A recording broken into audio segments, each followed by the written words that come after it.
Assalam, alaykoum wa rahmatullah. Que la paix d'Allah enveloppe ton cœur là où tu te trouves. Prends un instant. Respire profondément. Ce message n'arrive pas par hasard. S'il a trouvé ton chemin aujourd'hui, c'est peut-être qu'Allah souhaite apaiser une attente, éclairer un doute ou murmurer quelque chose à ton âme.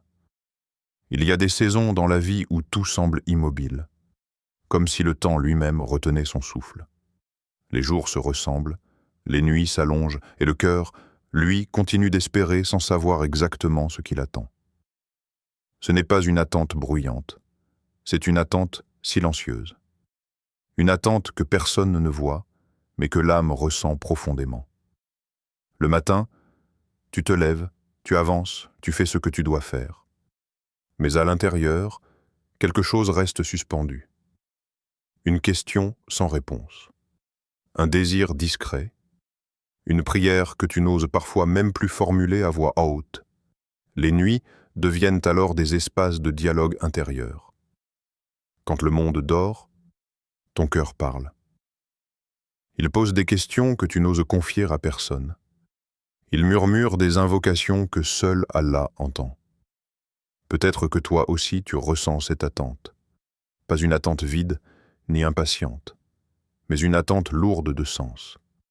Comme si ton âme savait que quelque chose se prépare, sans pouvoir le voir ni le toucher. Allah agit souvent dans l'invisible. Il œuvre là où le regard ne va pas. Il construit là où l'esprit croit qu'il ne se passe rien.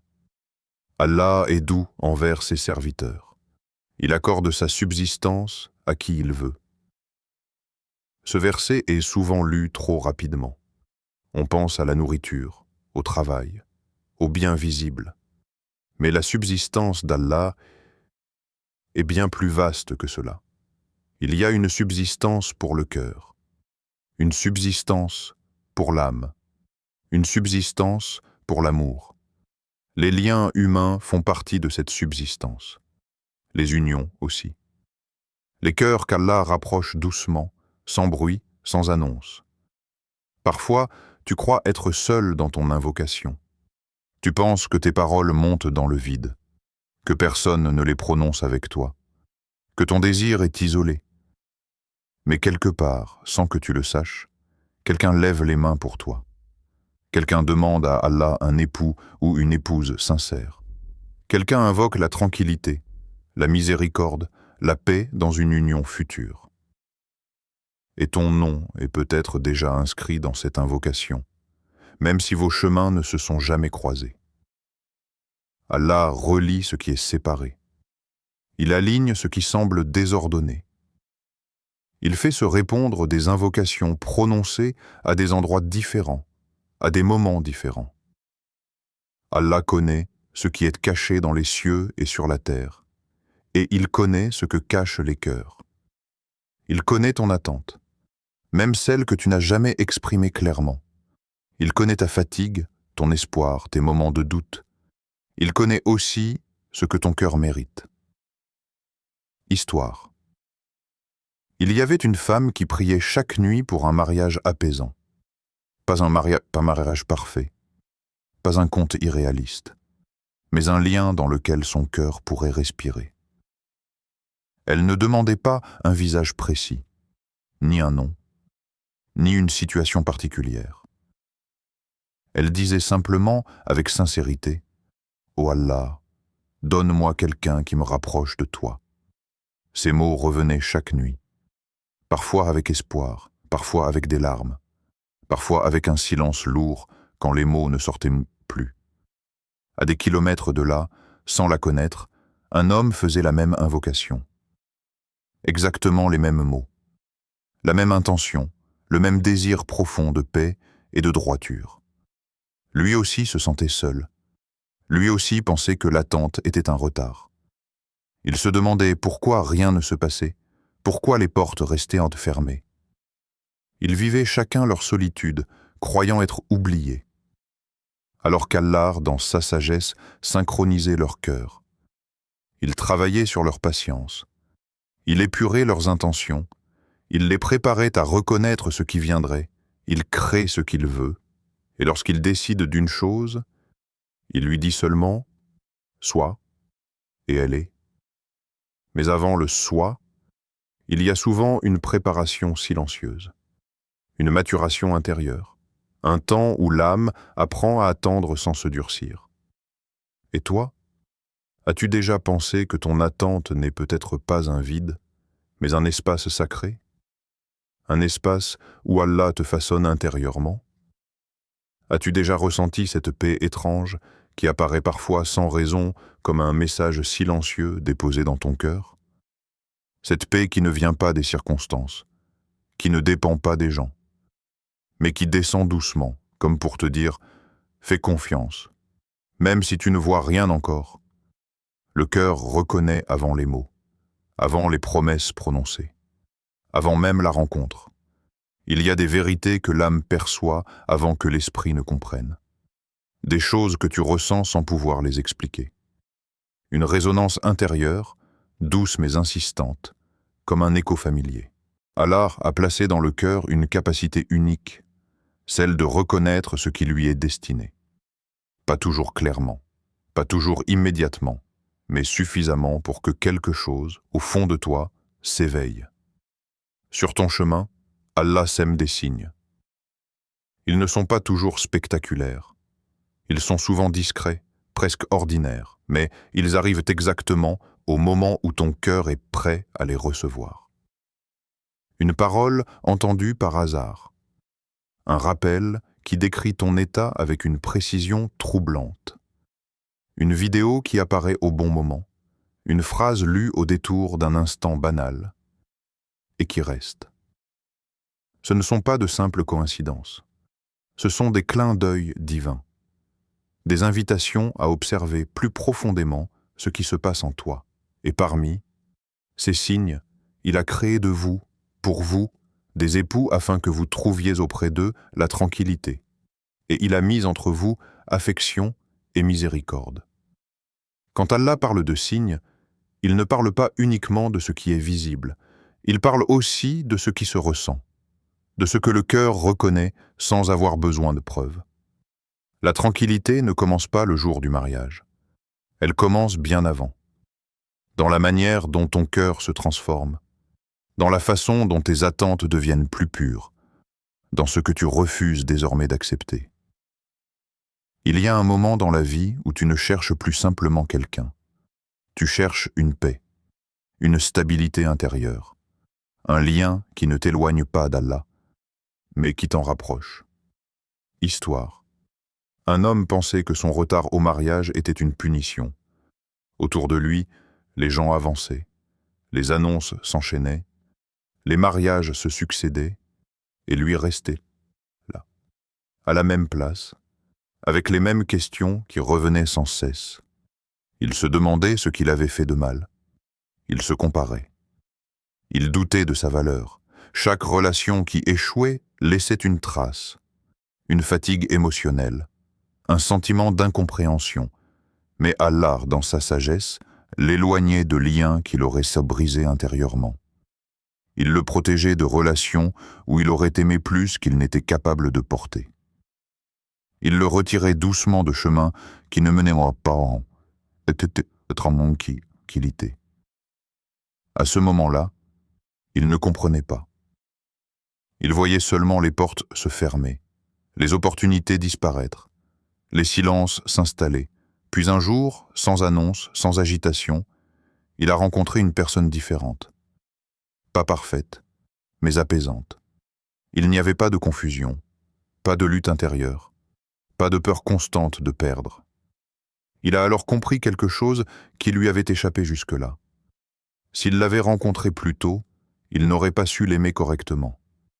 Il aurait projeté ses blessures. Il aurait confondu besoin et amour. Peut-être détestez-vous une chose alors qu'elle est un bien pour vous. Ce verset avait toujours été là. Mais cette fois, il le ressentait. Il ne le lisait plus seulement avec l'esprit, mais avec le cœur. Parfois, ce que tu appelles retard est en réalité une protection. Parfois, ce que tu vis comme un refus est un soin invisible. Et toi, as-tu déjà remercié Allah pour les relations qui n'ont pas abouti? Celles qui t'ont fait mal, mais qui t'ont aussi appris, celles qui se sont arrêtées avant de te détruire. As-tu déjà pensé que certaines portes fermées ont sauvé ton cœur? Qu'elles t'ont évité de t'attacher à ce qui n'aurait pas supporté ta sensibilité? Il y a des amours qu'Allah empêche non pas parce que tu n'es pas digne, mais parce que tu mérites mieux que ce que tu demandais à ce moment-là. Parfois, Allah retarde l'union parce que l'amour qui arrive demande une version plus mûre de toi, une version plus stable, plus consciente, plus ancrée. Et peut-être que, sans t'en rendre compte, ton cœur est déjà en train de reconnaître cette préparation. À travers les signes qui te touchent, à travers ce que tu n'acceptes plus, à travers ce calme nouveau qui commence à s'installer en toi. Chaque invocation laisse une trace, même celles prononcées dans la fatigue, même celles qui sont sorties du cœur sans mots clairs, seulement avec des larmes, même celles que tu pensais oublier parce que le temps a passé. Rien ne se perd auprès d'Allah. Aucune parole sincère, aucun soupir intérieur, aucune demande faite avec vérité. Il y a des invocations que tu fais une fois, puis que tu abandonnes, pensant qu'elles n'ont pas été entendues. Mais Allah les conserve. Il les garde jusqu'au moment exact où elles prennent sens. Invoquez-moi, je vous répondrai. La réponse d'Allah ne ressemble pas toujours à ce que tu imagines. Parfois, elle n'est pas immédiate. Parfois, elle ne prend pas la forme d'un événement visible. Elle commence souvent par un changement intérieur, un apaisement qui s'installe doucement, une clarté nouvelle dans tes attentes, une capacité à attendre sans te briser. Et parfois, la réponse prend la forme d'une personne qui se prépare ailleurs, quelqu'un dont tu ignores l'existence, quelqu'un qui traverse ses propres épreuves, quelqu'un dont le cœur est encore en train d'apprendre. Quand Allah prépare une union, il ne réunit pas seulement deux personnes, il façonne deux cœurs séparément. Il les travaille en profondeur, loin l'un de l'autre. Il purifie ce qui doit l'être. Il retire les attachements malsains. Il guérit des blessures que tu n'aurais jamais pu soigner seul. Il enseigne la patience, non comme une punition, mais comme une protection. Il apprend au cœur à distinguer le besoin de l'amour véritable. Il transforme les désirs bruts en invocations conscientes. Allah n'impose à aucune âme une charge supérieure à sa capacité. Si l'attente dure, ce n'est pas pour t'écraser, c'est parce que ton cœur est capable de porter cette préparation, capable de grandir à travers elle, histoire. Une jeune femme faisait une invocation simple mais profonde. Elle disait « Ô Allah, je veux me marier, mais je veux surtout préserver mon cœur. » Elle avait vu autour d'elle des unions rapides, fragiles, douloureuses. Elle avait entendu des histoires de cœurs brisés, d'âmes fatiguées. Alors elle demandait à Allah ce que beaucoup oublient de demander. La protection intérieure. Les années passaient, les questions revenaient. Parfois, le doute s'installait doucement. Elle se sentait oubliée, comme si son invocation était restée suspendue quelque part, comme si son désir était trop discret pour être entendu. Mais Allah la protégeait. Il l'éloignait d'un amour qui l'aurait éloignée de lui. Il la préservait de liens qui auraient vidé son cœur au lieu de l'élever.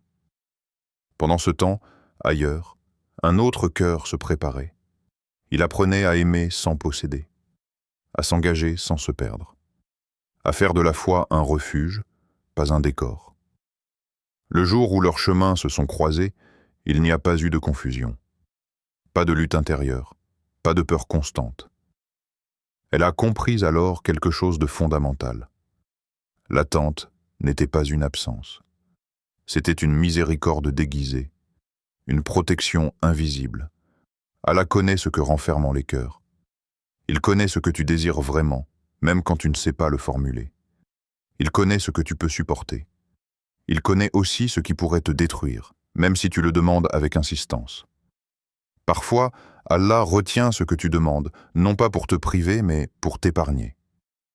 Il y a des invocations auxquelles il répond par un délai, d'autres par une transformation intérieure, d'autres encore par un alignement parfait, invisible à l'œil humain. Et toi, Que demandes-tu vraiment dans tes invocations? Un mariage? Ou une paix durable? Une présence pour combler un vide? Ou une miséricorde partagée? As-tu déjà réfléchi à la manière dont Allah te prépare intérieurement, même quand rien ne change extérieurement? As-tu déjà ressenti que ton cœur devenait plus calme, plus lucide, plus patient, sans raison apparente? Peut-être que quelqu'un prie pour toi en ce moment même. Peut-être que ton nom est déjà prononcé dans une invocation nocturne, dans un endroit que tu ne connais pas. Peut-être qu'Allah aligne doucement deux destinées, sans que l'une ni l'autre ne le réalise encore. Et peut-être que ton cœur commence déjà à ressentir ce que ton regard ne voit pas encore.